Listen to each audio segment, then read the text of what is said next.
Hey, this is a look at the 2016 Mazda CX-5. This vehicle gets an update for 2016. You can spot it right away. It's got a slightly larger and different looking grille than the previous model and a new front bumper as well. This is the top GT trim. You can spot it because it has the larger 19-inch wheels. Also, the GT gets LED headlamps and LED tail lights that you might not be able to distinguish, but that's a definite plus of getting this top GT model. What you do get on all CX-5s is soft touch materials on the dash, a very logical and well laid out dashboard. Add in that controller feature and it really makes it modern and up to date. Now, one of the things with the competition is often they have very simple, hard plastic dashboards, and Mazda has invested in a higher end interior, and it certainly shows, and it could be the class leader as of now. The seats are comfortable. The back seat isn't the biggest in this class. It is not the biggest vehicle in the compact crossover segment, but definitely there's enough room for a family of 4 or 5 in a pinch and plenty of cargo area. There is not an automatic power tailgate offered in this vehicle, which is something that definitely could be added. Now, this top GT trim gets the Bose stereo system, which really does work well. Now, if you even get the base model but add the convenience package, you get the 7-inch screen and you get what's called their HMI Commander.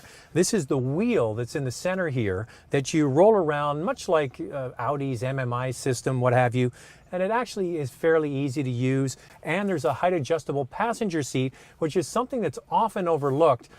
Now, the base model still offers the 2-liter direct injection Skyactiv engine that came with this vehicle originally.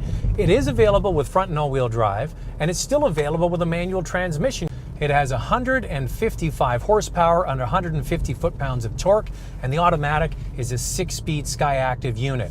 When you get into the middle and upper GT trim that I have here, it's a 2.5-liter version of the same engine, but the horsepower goes up considerably. It goes to 184 horsepower and 185 foot-pounds of torque, and only available with an automatic transmission. Now, that middle and upper trim also have one little trick that's been added now, and that's a sport button here in the center console. I'm a bit mixed about this because when you hit the sport button, it does two things. It makes the downshifts quicker, which I do appreciate, but it also holds the gears longer. And driving in the city between 50 and 70 kilometers an hour, which is where you do most of your driving, the revs go way up, almost to 4,000 RPM. It's counterintuitive to all the technology that's embedded in the engine. It's using more fuel. You take it out of sport and the engine drops down in RPM. What I really wish the sport mode did was just made the throttle effort that much lighter in order to get it to change a gear quickly. As I mentioned, I've driven this vehicle many times over many hours, and it definitely is the class leader when it comes to handling. So if that's a priority for you, this vehicle should be on your radar.